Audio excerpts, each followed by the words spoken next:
Siapakah Insinyur Solah Atia ini? Mengapa kematian beliau menggemparkan Kairo dengan pemakamannya yang dihadiri lebih dari 500.000 orang? Mari kita simak kisah dari Asosiasi Universitas Islam Mesir ini. Al-Kisah dari kampung kecil bernama Tafahna al-Ashraf, distrik Mittelgomir, Provinsi Dakohlia, Mesir, ada 9 orang sarjana miskin lulusan Fakultas Pertanian. Lalu mereka pun sepakat membuat sebuah peternakan unggas, sembari mencari mitra ke-10. Namun mereka terbentur modal, maka dengan sekuat tenaga mereka kumpulkan dari hasil menjual tanah, perhiasan istri, hingga meminjam. Meski tidak banyak terkumpul, namun mencukupi untuk memulai usahanya.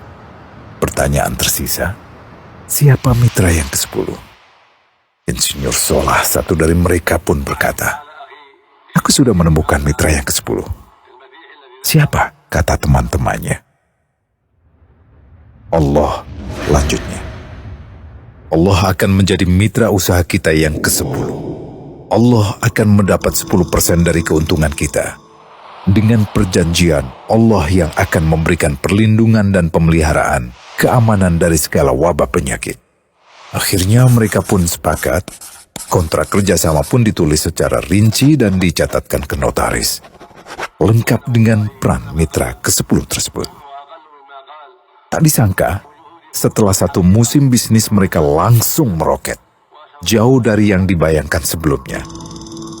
Lalu mereka pun kembali bersepakat menambah jatah keuntungan mitra ke-10 menjadi 20% di musim kedua, dan begitu seterusnya hingga mencapai 50%. Lalu bagaimana keuntungan mitra ke-10 itu dialokasikan?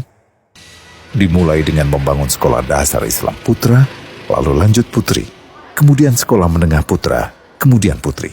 Tambah lagi madrasah aliyah putra, lalu putri. Tapi karena keuntungan terus membanjir, akhirnya dibentuklah Baitul Mal. Dan mereka pun mengajukan ke pemerintah untuk membangun universitas di kampung.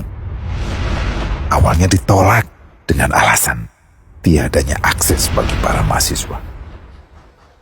Tak berapa lama mereka pun mengajukan pembangunan universitas lengkap dengan stasiun kereta beserta jalurnya dengan biaya mandiri. Akhirnya permintaan ini disetujui, dan pertama dalam sejarah Mesir berdirilah sebuah universitas di perkampungan kecil. Semakin berkembang, dibangun pula fakultas kedua, ketiga, keempat hingga asrama putri dengan kapasitas 600 kamar. Lalu asrama putra dengan 1.000 kamar.